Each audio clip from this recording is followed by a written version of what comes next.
Hey folks, this is Riker with the Gaming News Wrap-Up video where we discuss the happenings of the week. This week's topics include a wrap-up of the latest in Activision Blizzard news, the new Diablo 2 Resurrected Patch that brings the game into the 21st century, Diablo 3 Season 25 start date reveal, and more. As always, discussion timestamps can be found in the description below, but right before you skip ahead, just a quick reminder to ring that sub notification bell to be alerted to new Saturday episodes and stay up to date with gaming news highlights. Now, before we move on, just a quick word from this video's sponsor, Raycon. When I'm out of the office, I'm almost always wireless. I do a lot of cooking and I like to watch Netflix or YouTube while I'm in the kitchen. But I can't hear the TV over the sound of the oven fan or the faucet, so I pop in my pair of Raycon everyday earbuds, and now I can hear everything in great audio quality no matter what's going on. And with the holiday season approaching, Raycons make a great gift for anyone that likes to stay connected while away from their computer, be it listening to music, podcasts, or hanging out on voice chat, since there's a built-in mic and you can take calls at the press of a button. Plus, they come in 5 different colors with their rubber oil look and feel, so you can pick the perfect color for everyone on your list. And perhaps best of all, they start at half the price of other premium audio brands, but with comparable quality. They have 32-hour battery life with 8 hours of continuous playtime, and unlike some other earbuds, Raycons don't stick out of your ear. And they come with an assortment of optimized gel tips so that you can use the ones that are the perfect fit for your ear. Also, Raycon has a 45-day happiness guarantee return policy. With free shipping and returns, gifting is easier than ever. So go to buyraycon.com/Riker and use code HOLIDAY to get 15% off store-wide.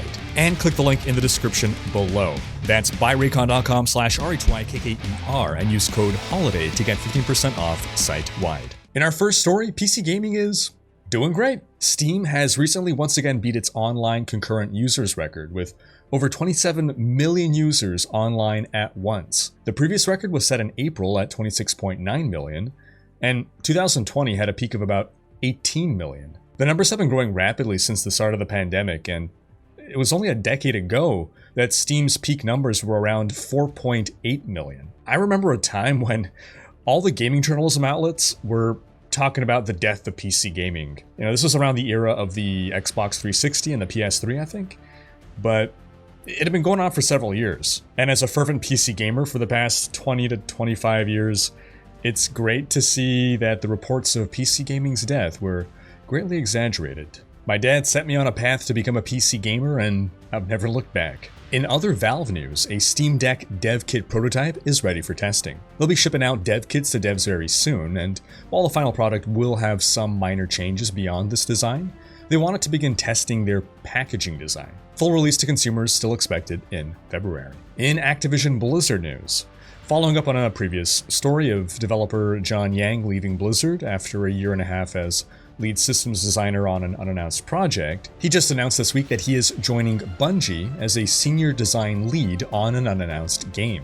So it sounds like Yang left Blizzard specifically to accept the offer at Bungie. Given Yang's history of working on World of Warcraft, Diablo 3, and Hearthstone, one does wonder what kind of game Bungie may be cooking up. In other news, one of the major figures in the A Better ABK employee coalition has announced that she is leaving Blizzard. Senior test analyst Jessica Gonzalez announced that she's leaving Blizzard to, quote, put her well-being first, and is accepting a job opportunity in the financial tech sector, leaving game development entirely. Gonzalez led the efforts of the most recent walkout and was heavily involved in organizing the first, and throughout her 2 years at Blizzard, she had allegedly been an advocate for accessibility changes and improved hiring practices. A Blizzard employee speaking to Axios said that the company is, quote, losing a pillar of culture. Meanwhile, pressure continues to mount on the company's board of directors as 6 U.S. state treasurers are now requesting a meeting by December 20th to, quote, discuss your response to the challenges and investment risk exposures that face Activision. You see, in the US, state treasurers handle their state government's public investments in the stock market to fund budget items like retirement funds, and as Illinois State Treasurer Michael Frericks told Axios, quote, one thing the treasurers bring is also a bit of spotlight here and a little public pressure as well. So it's not all just about the number of dollars and number of shares that we have. He confirmed that the state of Illinois holds Activision Blizzard stock, but did not specify how much. Collectively, the 6 state treasurers manage about $1 trillion in assets. Frericks went on to say, quote, "We think there needs to be sweeping changes made in the company. We're concerned that the current CEO and board of directors don't have the skill set nor the conviction to institute these sweeping changes needed to transform their culture, to restore trust with employees and shareholders and their partners." In other news, a new expansion has released for Titan Quest. Titled Eternal Embers, this latest expansion to the 2006 game includes a new quest line focusing on Asian mythology that spans 4 acts with 15 new side quests and a new 11th mastery, a mystical alchemist. It's currently getting positive reviews on Steam, where it's 10% off until December 10th. In Path of Exile news, the devs have announced the removal of prophecy content from the game, starting in the next expansion. Prophecy has been a core part of the game since 2016, but the devs, and frankly the community as well, feel that the mechanic has become outdated and outpaced by newer content. Therefore, the January expansion will remove prophecy entirely. And while there will always be some who are sad to see a part of the game disappear, there's always that nostalgia for it, it is still good for the health of the game to not retain antiquated features that just contribute to bloat. The devs also revealed their calendar of December events. 6 events will span 5 weeks, starting with Endless Delve, which began yesterday, December 3rd, in which players level exclusively through delving, and it'll last 10 days. Then Zizzarin's Gauntlet will begin on December 10th, a 10-day competition in which players race to take on some of the game's most difficult encounters. Endless Heist starts on December 17th, a 10-day event in which all you can do is run heists. Atlas Invasion begins on December 24th, a 10-day event in which every area contains 5 endgame map bosses. Delirium Everywhere begins on December 31st and lasts 10 days. And as you may have guessed, almost every campaign and endgame map area has permanent Delirium fog. And PoE Royale, the game's fun Battle Royale mode, will return on December 8th, 22nd, and 29th. In Wolcen news, we got a dev update revealing that the next major patch is being delayed to, hopefully, mid-December, and will include 3 new endgame activities. In last Epoch news, the devs have given us a multiplayer progress update. Multiplayer is progressing. Quote, "We've experienced some setbacks and delays because we made the choice to improve a number of our services, which we believe is the right decision for the long-term health of multiplayer. Our intended community testing program for multiplayer has moved to Q1 2022.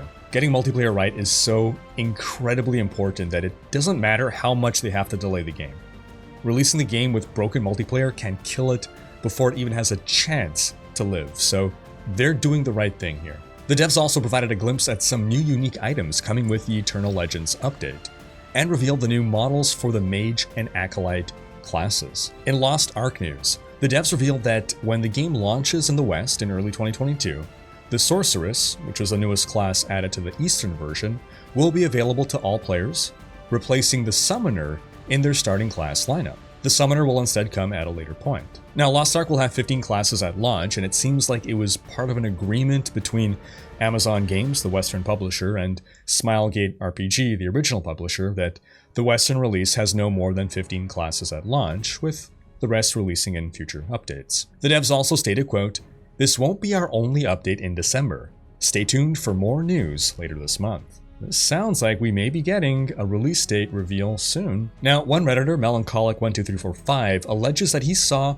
Massively OP post an article stating that Lost Ark's release date will be January 20th, and that the article was quickly taken down. Now, having worked in game journalism and having seen other outlets mess up embargoes, it's not unrealistic to think that a website could have prepared a post in advance and then scheduled it to go live when embargo lifts, but made some mistake in the scheduling or otherwise accidentally hit publish, and it goes live ahead of schedule before some editor realizes it and takes it down. Still, we have no proof other than one person's words, so grain of salt. In Diablo news, starting with D2R, a new patch released this week that introduced a number of brilliant quality of life features. First, players now have a game difficulty scale available in the options menu for offline games, which provides the same function as the /players command, but now console players can make use of this, where previously they didn't have a way to input the player's aid command. We can now assign a key to force move, which makes your character move to a specific place without targeting any monsters, which is an expected feature of any modern ARPG. And we got skill bars, in a sense. You can choose to enable your active skill bindings bar, which will display all the skills you have assigned keybinds to in a bar by your health globe. And they also added a quick cast option that you can enable so that when you click the hotkey for a skill, instead of just selecting the skill, it casts the skill like a modern ARPG. But again, these are options. No one is forced to enable them. Furthermore, some improvements have been made to the pathing AI for player summons. Also, NVIDIA DLSS is now supported. Also, the firewall crazy damage bug has been fixed. Also, pets, summons, and mercenaries will now warp to a player's location if they're too far away. And this last one seems to have actually resulted in the fix of the popular mercenary bug trick, where you can make your mercenary untargetable by melee attacks. RIP. In Diablo 3 news, we've gotten the start date for Season 25, along with the final patch notes. The season begins on December 10th, with patch 272 expected to release on December 7th. Now, since PTR, the devs are implementing further nerfs to the Sliver of Terror, the Shard of Hatred, and the Dregs of Lies, which should hopefully promote greater variety among the soul shards. In order to compensate for the nerf to the Dregs of Lies, which buffs pet builds, they're also buffing the new Arakir Witch Doctor build. For full details on the soul shards, you can check out this video. And as we wrap up here, just a heads up that we got some new merch in the shop, and until Christmas, you can get 20% off anything in the shop by using code RAIDMISS. And that's going to wrap up this week's video. But do be sure to have checked out last video, in which we discussed how Bobby Kotick has said he will consider stepping down as CEO of Activision Blizzard. Thanks for watching. Special thanks to my Twitch, Patreon, and YouTube supporters for making these videos possible. If you like what you saw on this channel and want to support the creation of more content, you can consider pledging on YouTube or Patreon, and unlocking behind-the-scenes content, monthly virtual hangouts, and more. If you enjoyed this video, please share it. Check out these other videos, and subscribe to join Riker's Raiders for more gaming content.